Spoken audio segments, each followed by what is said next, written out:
Halo semuanya, di video kali ini gue bakal mengedukasi kalian nih bagi kalian yang masih pemula, yang masih awam, yang baru mau ngerakit PC untuk pertama kalinya, atau bahkan kalian yang gak ngerti PC sama sekali tapi pengen ngerakit PC.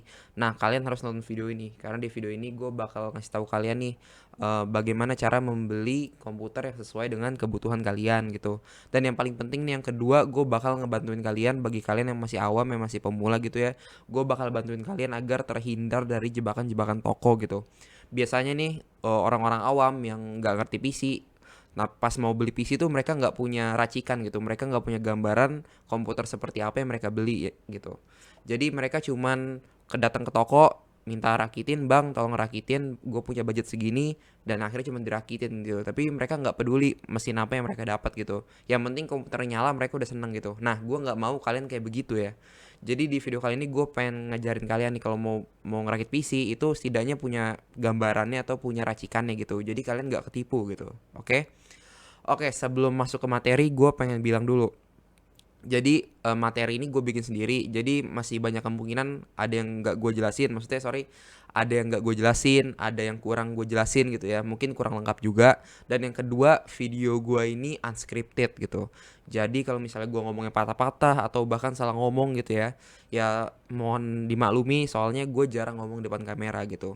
Dan bagi kalian nih yang mau nambah-nambahin bisa langsung ke kolom komentar. Jadi mungkin ada yang gue kurang bahas gitu ya, mungkin ada yang nggak gue bahas, kalian bisa langsung ke kolom komentar aja ditambahin nanti gue pin. Oke, langsung aja. Jadi komputer itu memiliki beberapa komponen. Ada prosesor, ada RAM, ada VGA, ada motherboard, ada power supply, ada storage gitu ya. Nah, masing-masing dari komponen tersebut itu punya fungsinya masing-masing. Tapi kali ini gue bakal bahas prosesor dulu gitu. Oke, yang pertama gue bakal bahas prosesor. Apa sih prosesor? Prosesor itu ibaratnya otak dari komputer kita. Jadi kalau kalian mau ngerakit komputer, minimal itu kalian tahu prosesor apa yang ada di komputer kalian gitu.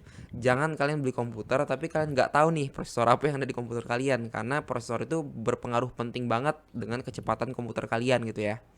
Nah, sampai saat video ini dibuat ada dua perusahaan besar nih yang membuat prosesor komputer. Ada Intel dan ada AMD gitu ya. Nah, Intel sama AMD ini nih bagusan mana? Kan banyak yang nanya, Bang, kalau mau rakit PC tuh Intel atau AMD gitu. Nah, jawabannya adalah dua-duanya bagus. Nggak ada yang lebih bagus dan nggak ada yang lebih jelek, dua-duanya bagus. Jadi di suatu saat ketika kalian mau beli PC, kalian nggak usah bingung mau ambil Intel sama atau AMD gitu ya. Dua-duanya bagus, kalian nggak bakal rugi gitu. Oke, tapi kali ini gue bakal bahas Intel dulu.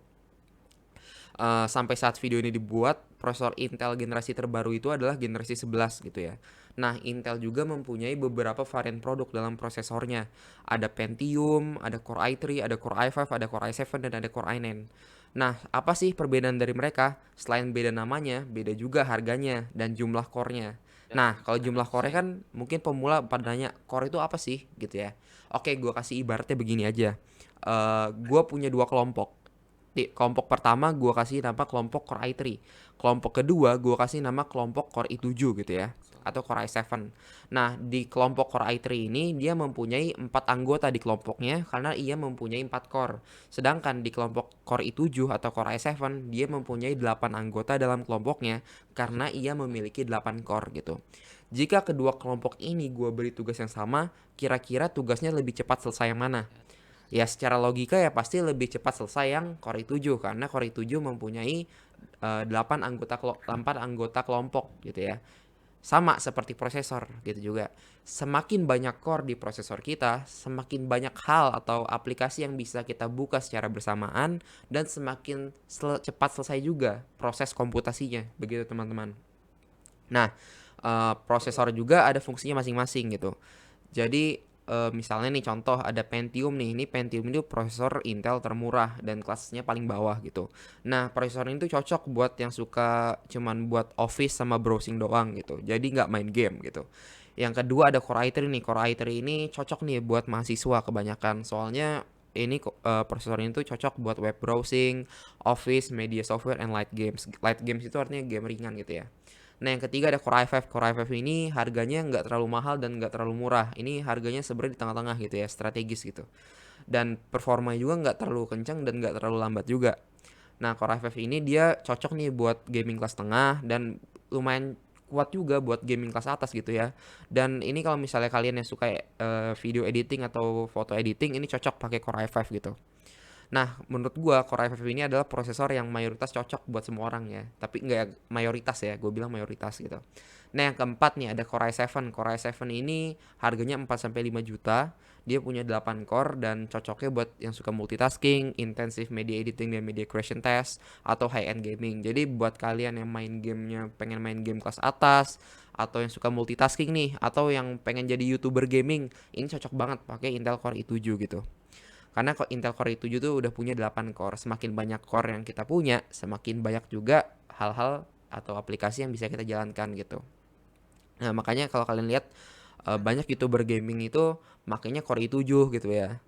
Nah, terus yang terakhir ada Core i9 nih. Core i9 ini harganya paling mahal dan core-nya itu ada 8 sampai 10 gitu ya. Oh iya, gue mau kasih tahu. Kalau yang Core i9 generasi terbaru yang generasi 11 ini core-nya ada 8 doang. Tapi kalau yang generasi 10 itu core-nya ada 10 gitu ya. Nah, ini prosesor ini adalah the ultimate performance atau performanya paling mentok di atas. Jadi ini adalah raja dari segala raja gitu ya. Kalau kalian bayangin Core i7 aja tuh udah bisa ngelibas semua aplikasi, semua game yang ada saat ini. Apalagi Core i9 gitu. Core i9 itu performanya lebih kencang daripada Core i7 dan biasanya orang-orang yang beli prosesor itu tuh yang buat long lasting gitu. Nah, oke. Jadi prosesor tuh ada jenisnya juga gitu ya. Jadi prosesor tuh nggak sekedar Core i3, Core i5, Core i7, Core i9 doang. Prosesor itu ada jenisnya juga gitu. Pertama ada prosesor reguler nih, yang nggak ada huruf di belakang angkanya. Contoh i3 10100, i5 10400, i7 10700 itu adalah prosesor reguler. Pokoknya nggak ada huruf di belakang angkanya. Yang kedua ada prosesor seri F. Prosesor seri F ini adalah prosesor reguler yang tidak mempunyai integrated graphics. Apa sih integrated graphics? Gini ibaratnya, kalau misalnya kalian punya prosesor yang belakang angkanya ada huruf F, contohnya nih ada F dan KF. Nah, prosesor ini itu membutuhkan kartu grafis. Jadi kalau misalnya kalian nggak punya kartu grafis, terus kalian beli prosesor yang ada huruf F-nya di belakang angkanya, ya komputer kalian nggak bisa bekerja gitu. Ya nyala sih bisa, tapi komputer kalian nggak bakal menampilkan ke monitor, kan percuma gitu ya, nggak berguna juga gitu. Nah, terus yang ketiga ada K nih. K ini adalah prosesor yang bisa di overclock dan mempunyai integrated graphics gitu. Jadi apa sih overclock itu? Overclock itu misalnya gini, gue punya prosesor Intel Core i7 misalnya, kecepatannya 4 GHz, tapi gue ngerasa kurang nih sama kecepatan prosesor komputer gue. Gue bisa nambahin ke 4,3, 4,4, 4,5 begitu. Pokoknya orang-orang yang pakai prosesor ini biasanya orang-orang yang membutuhkan performa ekstra dari komputernya gitu. Nah, yang keempat ada KF. KF ini adalah prosesor gabungan dari K dan F. Prosesor ini bisa di overclock tapi nggak punya integrated graphics. Seperti yang tadi gue bilang, kalau misalnya kalian pakai prosesor yang ada huruf F-nya, pastikan kalian punya kartu grafis gitu. Nah, yang terakhir ada seri X. Seri X ini adalah prosesor dengan performa ekstrim dengan penggunaan listrik besar gitu. Nah, yang kedua gue bakal bahas prosesor laptopnya Intel gitu ya. Prosesor laptopnya Intel ini setahu gue tuh ada 4 seri. Yang pertama tuh seri U. Seri U ini adalah prosesor laptop yang memakan konsumsi listriknya rendah dan tidak dirancang untuk ngegame. Tapi kalau ditanya bisa buat main game nggak? Tetap bisa gitu ya. Tapi emang prosesor ini nggak dirancang untuk main game. Jadi performanya tuh uh, apa adanya gitu lah ya. Nah, yang kedua ini ada H. H ini adalah prosesor laptop gaming, daya listriknya lebih tinggi. Nah, prosesor seri H ini biasanya kita temuin di laptop-laptop gaming yang harga belasan sampai puluhan juta. Kalau yang tadi yang seri U itu biasanya kita temui di laptop-laptop di bawah 10 juta, itu biasanya pakai prosesor seri U. Yang ketiga ada seri Y. Ini prosesor ini mirip sama seperti U, tapi dia daya listriknya lebih rendah. Kalau setahu gue di bawah 15 watt gitu. Jadi ini sebenarnya seri Y ini setahu gue itu buat ultrabook atau notebook gitu. Nah, yang terakhir itu ada G. G ini adalah prosesor laptop dari Intel yang terbaru nih. Jadi waktu itu tahun kemarin Intel generasi 10 itu dia ngeluarin prosesor laptop Intel terbaru gitu. Jadi dia menawarkan APU yang jauh lebih bagus dari sisi grafis. Jadi kalau misalnya kita lihat di generasi 9, di generasi 8, pokoknya sebelum generasi 10 itu prosesor laptop Intel tuh paling pakai Intel HD Graphics gitu, yang kualitas grafisnya itu menurut gua di bawah lah ya, kurang banget lah ya. Nah, sekarang Intel mengeluarkan prosesor seri G. Nah, seri G ini APU yang grafisnya itu jauh lebih bagus daripada Intel HD Graphics gitu. Nah oke, itu dari Intel. Sekarang gue bakal bahas AMD. Sebenarnya nggak beda jauh antara AMD dan Intel gitu. Maksud gue gini, Athlon, AMD Athlon itu startnya sama Pentium, AMD Ryzen 3 startnya sama Core i3, Ryzen 5 startnya sama Core i5, Ryzen 7 startnya sama Core i7, Ryzen 9 startnya sama Core i9 gitu ya. Jadi kalau dari fungsi ya sama aja, cuman beda dari mereknya doang gitu ya. Jadi kalau misalnya kalian butuh Core i5, mungkin kalian cuman butuh mid end gaming, cuman butuh gaming kelas tengah, tapi kalian mau dari AMD nih, ya kalian belinya Ryzen 5 gitu. Pokoknya ini sekelas lah, Ryzen 9 Core i9, Ryzen 7 Core i7, Ryzen 5 Core i5 gitu ya, dan seterusnya. Oke, nah tapi ada perbedaan sedikit nih di hurufnya gitu ya. Kalau dari Ryzen ini yang buat desktopnya, yang seri reguler ini kayak Ryzen 5 3600 itu dia 65 watt. Ada juga nih seri X dari Ryzen 5 3600X dia 95 watt. Nah, kalau kita lihat kok bisa Ryzen 5 3600 itu cuma 65 watt sedangkan yang ada X itu 95 watt. Nah, kenapa Ryzen 5 3600X itu mempunyai konsumsi listrik yang lebih besar? Karena clock speednya tuh kecepatan dari Ryzen 5 3600X itu memang lebih tinggi gitu. Jadi dia membutuhkan daya listrik yang lebih besar daripada seri regulernya. Nah, yang ketiga ini ada G, prosesor AMD seri G. Nah, prosesor AMD seri G ini contohnya kayak Ryzen 5 3400G, Ryzen 3 3200G, Athlon 3000G, Ryzen 5 5600G, Ryzen 7 5700G, Ryzen 5 4650G. Itu lagi laku-lakunya sekarang. Soalnya kenapa? Kalau kalian lihat harga kartu grafis itu sekarang lagi melambung tinggi. Harganya itu bisa 2 kali lipat dari harga aslinya. Nah, makanya gamer-gamer atau yang mau ngerakit PC dengan budget terbatas itu solusinya ini dengan rakit PC dengan prosesor AMD seri G. Karena prosesor AMD seri G ini menawarkan grafis yang jauh lebih bagus daripada yang Intel punya gitu. Jadi kalau misalnya orang-orang yang mau main game nih di PC-nya tapi budgetnya terbatas, nggak bisa beli VGA gitu, nah ini best optionnya itu beli prosesor AMD seri G gitu. Karena GPU-nya itu iGPU-nya Integrated Graphic Processing Unit dari AMD seri G itu jauh lebih bagus daripada Intel punya gitu. Oke, sekarang gue bakal bahas prosesor laptopnya AMD. Prosesor laptopnya AMD itu sebenarnya sama juga, ada U dan H. U ini buat prosesor laptop dengan listrik rendah. Begitupun dengan H, ini buat prosesor laptop gaming gitu ya. Nah, oke. Setelah itu gue bakal bahas RAM. RAM itu apa sih? RAM itu ibaratnya kalau gue ibaratin tuh kayak meja. Semakin besar RAM-nya, semakin besar mejanya, semakin banyak hal yang bisa kita taruh di meja tersebut. Begitupun dengan RAM gitu ya.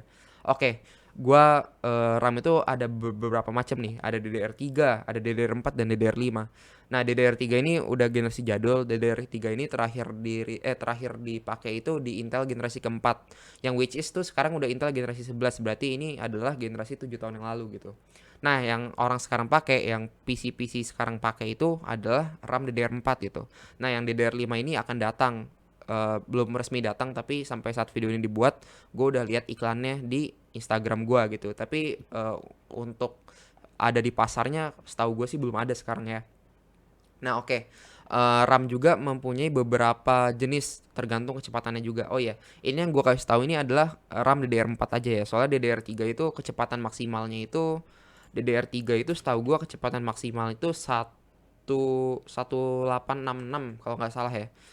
Ya, jadi kalau misalnya kalian nemu komputer yang kalian mau beli komputer nih, tapi RAM-nya masih DDR3, itu bisa dipastikan komputer itu jadul. Jadi kalian nggak usah nanya ke teman lagi karena pasti itu komputer jadul. Karena kalau komputer yang masih pakai DDR3 itu udah generasi 7 tahun yang lalu gitu ya. Oke, jadi kalau misalnya kalian mau beli komputer ya minimal DDR4 gitu ya. Nah, DDR4 juga punya banyak jenisnya nih, tergantung kecepatannya. Ada 266, ada 3000, ada 3200, ada 3500. Bahkan ada yang 4000 sampai 5000 sekarang DDR4. Tapi yang paling banyak orang beli itu yang di marketplace ini yang kecepatan segini nih, 266, 3000, 3200, 3600 gitu. Oh iya, gue mau jelasin dulu sebelum kalian mau beli kecepatan RAM berapa gitu ya. Kalian harus sesuaikan dengan kemampuan prosesor kalian. Contoh, oke, sekarang kita lihat spek komputer gua. Jadi kalau misalnya kalian mau ngeliat spesifikasi komputer atau laptop kalian, kalian bisa langsung aja buka Windows terus tulis di XDiag gitu ya. Nah, jadi kalian nggak perlu download apa-apa. Kalian tinggal cari di XDiag itu udah otomatis ada gitu. Jadi udah bawaan operating systemnya. Nah, kalian lihat di sini. Di sini contohnya nih, gue punya prosesor Intel Core i7 10700F. Berarti artinya prosesor komputer gue ini dari Intel varian Core i7 10700F generasi 10, dan ini seri F yang berarti prosesor gue ini nggak punya iGPU-nya. Soalnya komputer gue ini udah punya kartu grafis, jadi gue nggak perlu prosesor yang ada iGPU-nya. Ini teman-teman, ini adalah kartu grafis komputer gue, Nvidia GeForce GTX 1660 gitu. Oke. Jadi tadi kan gue mau ngebahas nih, kalau misalnya RAM itu harus disesuaikan dengan kemampuan si prosesor.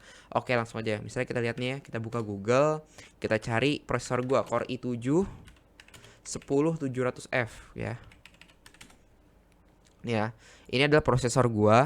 Kalau misalnya kita lihat di sini, prosesor gue ini hanya mampu menampung RAM dengan kecepatan 2933 MHz atau 3000 MHz gitu. Jadi komputer gua ini atau prosesor gua ini hanya bisa menampung sampai RAM dengan kecepatan 3000 MHz. Oke, apa jadinya kalau misalnya gua beli RAM dengan kecepatan 3600 MHz atau 3200 MHz, padahal prosesor gua itu cuman mampunya sampai 3000 MHz. Jadi kalau misalnya dipasangin, bisa nggak bang dipasangin kalau RAM lu lebih dari kemampuan prosesor lu? Jawabannya bisa gitu. Jadi kalau kalian punya prosesor misalnya i3 ini, i3 kan maksimal itu 2666, tapi kalian punya RAM 3000, itu bisa dipasang. Tapi dengan konsekuensi kecepatan RAM kalian itu otomatis akan menurun mengikuti kemampuan si prosesor gitu. Jadi ibaratnya kayak tadi, komputer gua cuman support sampai kecepatan 3000 MHz, tapi gue pasangin RAM 3600 nih misalnya. Kecepatan RAM gue itu otomatis turun ke 3000 MHz mengikuti kemampuan si prosesor gitu, teman-teman. Nah, RAM juga banyak juga nih kapasitasnya, ada 8. Nah, kalau misalnya di zaman sekarang tuh, kalau misalnya kalian cuma ngerjain tugas, main game ringan, itu cocok pakai RAM 8 GB aja udah cukup kok. Nah, kalau misalnya kalian niatnya main game, itu gue rekomendasiin 16 GB. Tapi kalau 8 GB udah cukup, tapi menurut gue pas-pasan ya main game dengan RAM 8 GB di zaman sekarang gitu. Soalnya kalau kalian tahu sendiri, game-game zaman sekarang itu udah membutuhkan spesifikasi komputer yang tinggi juga gitu. Nah, yang terakhir nih, kalau misalnya kalian YouTuber, streamer gitu ya, buka banyak aplikasi dalam waktu bersamaan, nah kalian cocok nih pakai RAM 32 GB. Sama kayak komputer gue juga pakai RAM 32 GB nih ya. Sebenarnya gue orangnya nggak main game tuh, sebenarnya kalau gue tuh main game nggak terlalu ini banget ya, nggak terlalu hardcore banget. Tapi kenapa gue punya komputer yang bisa dibilang kelas atas, pakai Core i7 sama RAM-nya 32 GB? Ya karena gue anak IT, gue adalah mahasiswa IT, gue kuliah itu jurusan IT. Jadi gue perlu komputer dengan spesifikasi seperti ini, teman-teman gitu. Jadi baik lagi ke kebutuhan kalian. Kalau misalnya kalian bukan anak IT atau kalian nggak perlu komputer yang kencang seperti Core i7 atau Core i9 gitu ya, ya kalian beli komputer semampu atau sesuai dengan kebutuhan kalian aja gitu ya.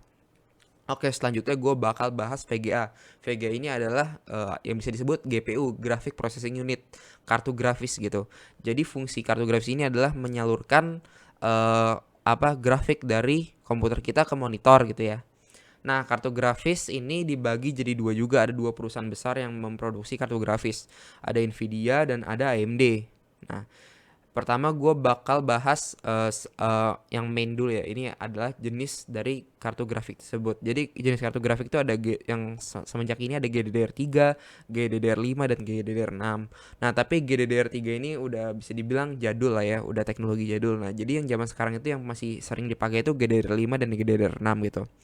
Nah, ada juga nih, ada yang gue bilang tadi, ada dua GPU ya, ada Nvidia dan AMD. Nvidia juga mempunyai beberapa varian produk dalam GPU-nya, dalam graphic processing unitnya. Ada MX contohnya, ini MX ini grafik dari Nvidia yang ditujukan untuk laptop gitu. Jadi kalau dibilang main game ya masih bisa, tapi nggak sebagus GTX atau RTX gitu ya, teman-teman. Nah, dia ini low watt, yang artinya dia ini hemat daya gitu. Yang kedua ada GT ini adalah kartu grafis dengan kelas biasa gitu, mainstream GPU gitu. Nah, dan kartu grafis GT ini ditujukan buat laptop dan buat desktop juga. Tapi setahu gue kartu grafis GT ini udah gak diproduksi lagi, karena seri Nvidia GT terakhir itu setahu gue itu GT 1030 untuk desktop dan GT 940MX untuk laptop gitu ya. Nah, yang terakhir itu ada GTX dan RTX. Nah, GTX dan RTX ini ditujukan buat laptop dan komputer atau desktop gitu ya. Nah, ini adalah GPU yang advance. Maksudnya kalau misalnya kalian mau gaming, mau rendering, pokoknya pekerjaan-pekerjaan yang membutuhkan pengolah grafis yang tinggi, yang besar gitu, ya kalian cocoknya pakai GTX dan RTX. Tapi kekurangan dari VGA ini adalah pertama mahal, lebih mahal lah. Yang kedua adalah listriknya lebih boros daripada seri GT gitu teman-teman. Yang kedua ada AMD R. R ini maksudnya yang bintang ini adalah angka. Jadi ada AMD R3, AMD R5, AMD R7, AMD R9 gitu. Tapi AMD R3, R3, R4, R5 itu hanya di R3, R4, R5, R6 itu hanya ditujukan untuk laptop. Kalau misalnya R7 sama R9 itu seri Vega AMD yang ditujukan untuk komputer teman-teman. Tapi AMD seri R doang ini yang belakangnya angka ini udah nggak diproduksi lagi ya. Soalnya ini udah teknologinya udah jadul gitu. Jadi sekarang pada pindah ke AMD RX dan Vega gitu ya. Nah AMD RX sendiri itu adalah VGA Advance juga dari AMD. Ini ditujukan buat laptop dan buat komputer. Nah yang ketiganya ada AMD Vega. AMD Vega ini adalah sebenarnya AMD Vega ini bentuknya nggak bukan kayak bata gitu ya, maksudnya bukan bentuknya nggak fisik, dia ini bentuknya di dalam ada di dalam prosesor gitu, jadi bentuknya ini kecil banget gitu ya, bukan batangan gitu bukan. Nah AMD Vega ini terdapat di prosesor APU-nya AMD gitu teman-teman. Nah yang terus ada casing ini banyak jenisnya juga kan. Kalau misalnya kalian beli komputer pasti kalian beli casing. Nah banyak juga nih yang salah beli casing. Kalau misalnya kalian mau beli casing pastikan kalian cocokin dengan motherboard jenis apa yang kalian beli. Kalau misalnya kalian beli motherboard ATX ya kalian bisa pakai kalian bisa pakai casing yang jenisnya ATX atau EATX gitu ya. Jadi ibaratnya gini, kalau kalian punya kalau kalian beli motherboard seri M ATX, kalian bisa pakai casing yang MATX, ATX dan EATX gitu. Kalau misalnya kalian punya motherboard ATX, kalian bisa pakai casing ATX dan EATX gitu. Jangan kebalik, jangan kalau misalnya kalian punya EATX kalian pasangin di casing MATX, itu nggak bisa masuk. Kalian harus beli casing lagi kan, nggak mau buang-buang duit kan, kayak gitu. Nah yang selanjutnya ada motherboard nih, sama yang tadi motherboard itu harus disesuaikan dengan casing. Jadi kalau EATX casingnya EATX, kalau motherboard ATX casingnya harus ATX, pokoknya disamain gitulah. Tapi kalau misalnya casingnya lebih besar daripada ukuran motherboard, it's okay gitu ya. Tapi asal jangan lebih kecil ukuran casingnya gitu dari motherboardnya. Nah, oke, sekarang motherboard juga dibagi jadi dua nih, ada dari Intel, ada yang buat Intel dan ada yang buat AMD gitu. Nah, motherboard itu ada serinya masing-masing, ada seri H, ada seri B, ada seri Z. Seri H ini adalah motherboard dengan seri paling rendah, sedangkan seri Z ini adalah seri tertinggi ya. Seri B ini adalah seri tengah gitu. Nah, kalau misalnya kalian bakal ngerakit PC dengan Pentium atau Core i3, kalian masih cocok nih pakai seri H. Kalau misalnya kalian ngerakit PC Core i3 atau sampai Core i7, itu cocok pakai seri B. Kalau misalnya kalian budgetnya gede pakai Core i7 atau Core i9, itu cocok juga pakai seri Z gitu. Kalau misalnya kalian nanya, "Bang, saya punya Intel Core i3 tapi mau saya pasangin ke seri Z." Jawabannya tetap bisa, tapi menurut saya mubazir. Karena apa? Karena dengan kalian memasangkan prosesor kalian yang tidak begitu kencang ke motherboard yang kelas tinggi, itu tidak akan menambah performa dari prosesor kalian.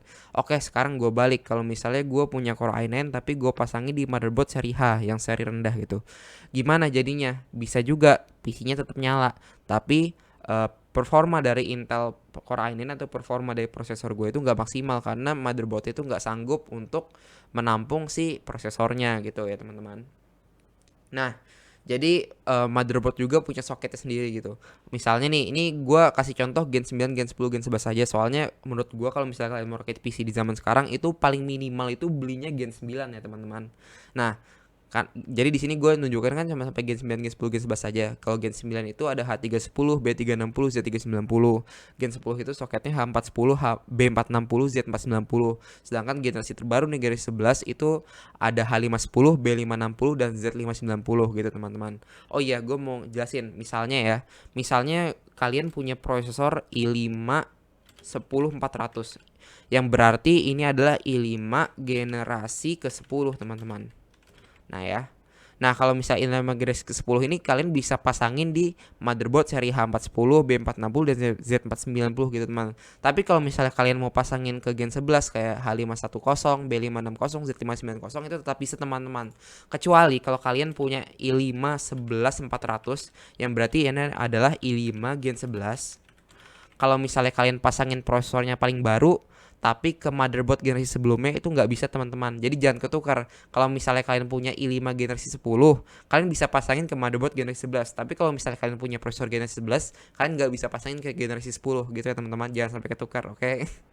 Oke, yang kedua ada AMD, sama aja AMD. Seri A-nya itu setara sama seri H, yaitu seri rendah, seri B-nya itu seri B juga, dan seri X-nya itu setara seri Z gitu ya. Ya pokoknya intinya sama aja lah gitu ya. Nah oke, selanjutnya gue bakal bahas power supply. Apa sih power supply? Power supply itu adalah komponen yang menyalurkan daya listrik ke semua komponen kita, yang menyebabkan komputer kita berjalan gitu ya, yang menyebabkan komputer kita menyala gitu teman-teman. Nah power supply sendiri ada dua nih, ada yang certified dan ada yang non certified. Nah kalau misalnya kalian mau beli power supply, tips pertama yang gue kasih nih ke orang awam yang pemula, jangan pelit di power supply, jangan murah di power supply gitu. Karena menurut gua nih, kalau misalnya kalian mau beli power supply itu harganya itu minimal itu 10% dari total rakitan kalian. Misalnya rakitan kalian harganya 5 juta ya, minimal kalian nge-spend 500 ribu lah buat power supply. Karena power supply ini komponen paling fatal teman-teman, dan komponen ini menentukan nasib komponen kalian ke depannya gitu. Karena kan komponen ini kan menyalurkan daya ke komputer kalian. Kalau power supply-nya murah, ya kualitasnya kalian tahu sendiri kayak gimana. Ntar yang kena imbasnya itu semua komponen kalian gitu. Nah, oke.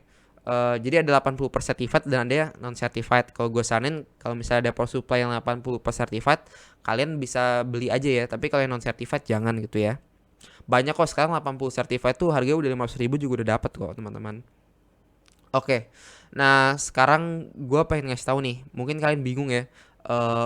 Gue punya komputer spek kayak gini, tapi berapa ya power supply yang gue butuhin gitu. Nah kalian bisa langsung cari aja ke Google PSU kalkulator. Nanti kalian bisa masukin detail-detail komponen kalian. Nanti di website itu kalian bisa dijelasin tuh power supply apa yang harus kalian beli dan berapa jumlah wattnya gitu teman-teman. Nah, selanjutnya gue bakal bahas storage nih. Storage ini adalah komponen yang menyimpan data-data di komputer kita. Nah, jenis storage ini ada dua, ada HDD atau hard disk drive dan SSD, solid state drive gitu teman-teman. Gue bakal bahas dari HDD dulu. Kelebihan dari HDD adalah dengan harga yang sama dengan SSD, dia menawarkan kapasitas yang lebih besar dan harganya lebih murah daripada SSD teman-teman. Contohnya gini, ada hadis itu juga banyak macamnya.